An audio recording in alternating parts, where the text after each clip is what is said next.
The Apple iPhone 14 is coming with some epic upgrades, and I'll be sharing the details right after this. So today we've got plenty of news on the specs and design of the upcoming iPhone 14 series. Before we get started though, so the iPhone 14 launch is almost a year away, but we've got a surprising amount of leaks coming in already.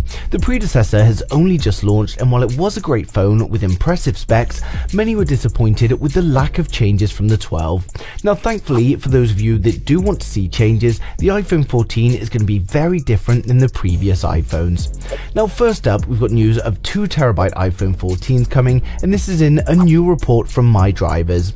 In their report, they advise that the iPhone 14s are going to be coming with new QLC flash storage, and this is going to allow them to increase capacity to a whopping 2TB. Now although Apple could do this, I just don't think they will. 512 has been the max for some time, and after making the jump to 1TB this year, I think it's going to stay the same for at least next year, and MyDrivers are not the most reliable of sources. When it comes to the chipset powering the device, we know Apple had reserved 3nm chipsets from TSMC to make the A16 faster and more efficient than ever. Now unfortunately, due to the current chip shortage, TSMC have pushed back their 3nm chips in order to try and clear the backlog, so the Apple A16 that's going to be powering the iPhone 14 is likely going to be a 4nm chipset. While many complained that the 13 was too similar to the 12, when it comes to the iPhone 14, we're getting a complete redesign of the iPhone. One of the biggest changes is going to be the removal of the iPhone mini, and it's going to be replaced with a larger iPhone 14 instead. There's going to be 4 models of the iPhone 14, so we'll get a 6.1-inch iPhone 14, a 6.1-inch iPhone 14 Pro, we'll get a new 6.7-inch iPhone 14 Max, and then of course we've got the 6.7-inch iPhone 14 Pro Max. The minis have not been doing well in sales, and it was a surprise to see another mini this year. The introduction of the iPhone 14 Max allows people to have a bigger phone without having to pay for all the premium specs if they don't want them. We've also got a new investors report from JP Morgan Chase, and they state that the Pro models of the iPhone 14 are going to feature a new titanium alloy for the phone frames. They've previously had a stainless steel chassis, and the upgrade to titanium means it's less prone to scratching, it's more durable in terms of bending, and this is a great move considering titanium is both stronger and lighter than steel. The only downside is that fingerprint marks are more apparent, but Apple has been researching on how they're going to overcome this, and a patent was filed by Apple that shows a thin oxide coating for the surface to significantly reduce the fingerprints. As well as the new frame, we're getting a complete redesign on both the front and back of the iPhone 14. On the back, we're getting a similar layout to before, but the camera bump is being removed altogether, and the lenses are going to come straight out the back of the case. It's thought that these aren't going to protrude from the case, and that's the only real downside to the 12 and 13. The lenses poke out the back, so the phone won't sit flush on a table if it's placed on its back. We've also got a new research note from reliable analyst Ming-Chi Kuo, and he states that the wide camera is going to see an upgrade from the predecessor's 12 megapixel to a new 48 megapixel wide camera.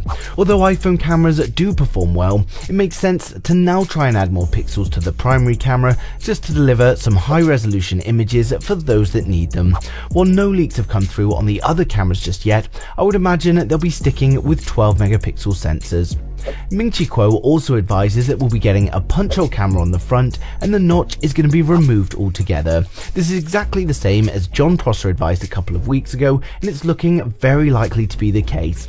Ming-Chi Kuo advises that the camera is going to be a punch-hole camera, but the Face ID sensors are going to be under the display, so what we're going to end up with is a phone that looks like this. We've also got display analyst Ross Young saying the same thing, and when it comes to Ross Young's track record, he's always correct. He's a display analyst that's been very reliable so far, and he only tends to post information when he's very sure about it. Now interestingly enough, a few people disagree. We had Ice Universe posting on Weibo to say that it's actually going to look something like this. But to be honest, with Ross Young, Jon Prosser and Ming-Chi Kuo all saying it's a punch hole and the under display Face ID, I'd be putting my money on that. After a relatively similar release though, it's refreshing to see some big changes in the iPhone 14, and there will of course be updates in iOS 16 as well.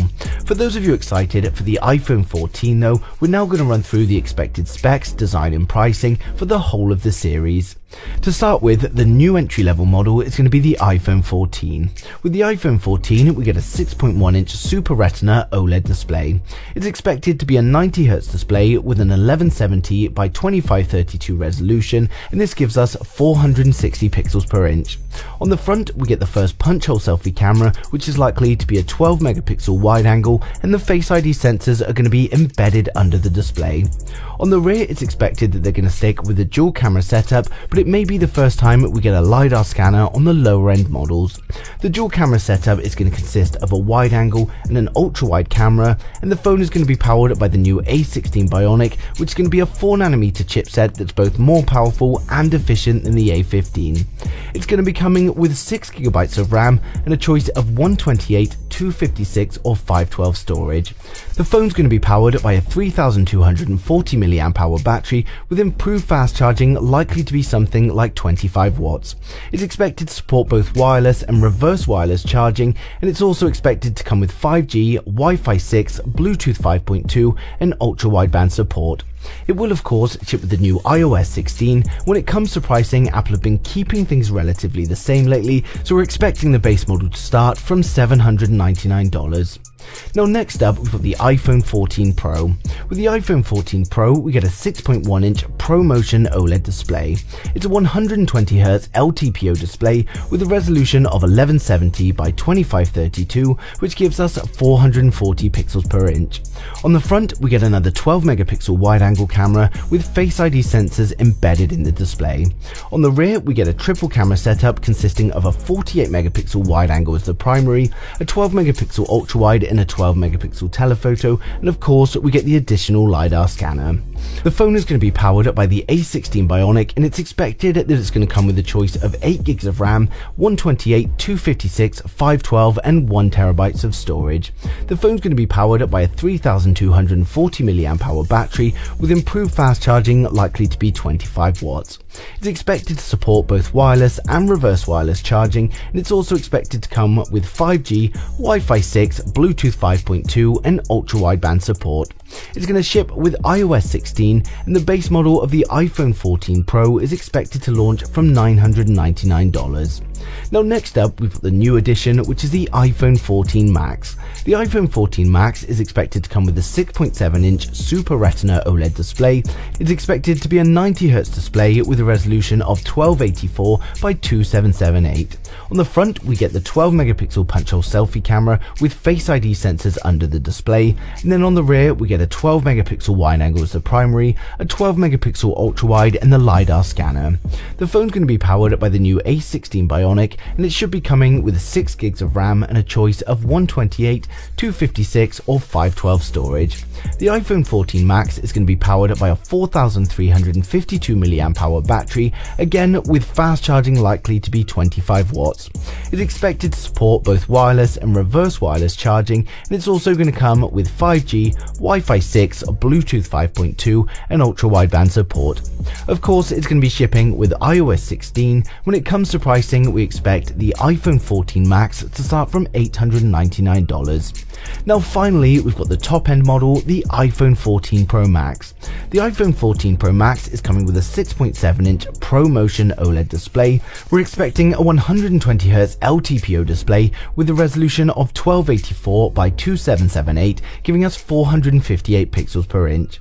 On the front, we get a 12 megapixel punch-hole selfie camera with Face ID under the display, and then on the rear it's the triple camera setup and a LiDAR scanner. The triple camera consists of a 48 megapixel wide angle, a 12 megapixel ultra wide and a 12 megapixel telephoto. The phone's going to be powered by the A16 Bionic, and it's expected that it's going to come with a choice of 8GB of RAM, 128, 256, 512 or 1TB storage. The phone's going to be powered by a 4352 mAh battery with improved fast charging, likely to be 25 watts, and again it's likely to support both wireless and reverse wireless charging. It's expected to come with 5G, Wi-Fi 6, Bluetooth 5.2 and ultra-wideband support, and it will of course ship with iOS 16. The base model of the iPhone 14 Pro Max is expected to launch from $1,099, and of course the higher storage options will cost more. So overall, the iPhone 14 is looking incredible, and it's great to finally see some some drastic design changes. In terms of the hardware, they've already got a good setup going, so focusing on design is a good move. Of course, the iPhone 14 series is going to be launching in September 22, and as more and more leaks come in, I'll continue to share them as they do. As always though, I'd like to know your thoughts in the comments, so who out there is excited for the iPhone 14 series, and you're happy to see the new iPhone 14 Max? But thanks for watching the video. If you liked it, smash a thumbs up. If you didn't, hit the thumbs down twice, and I'll see you guys in the next one.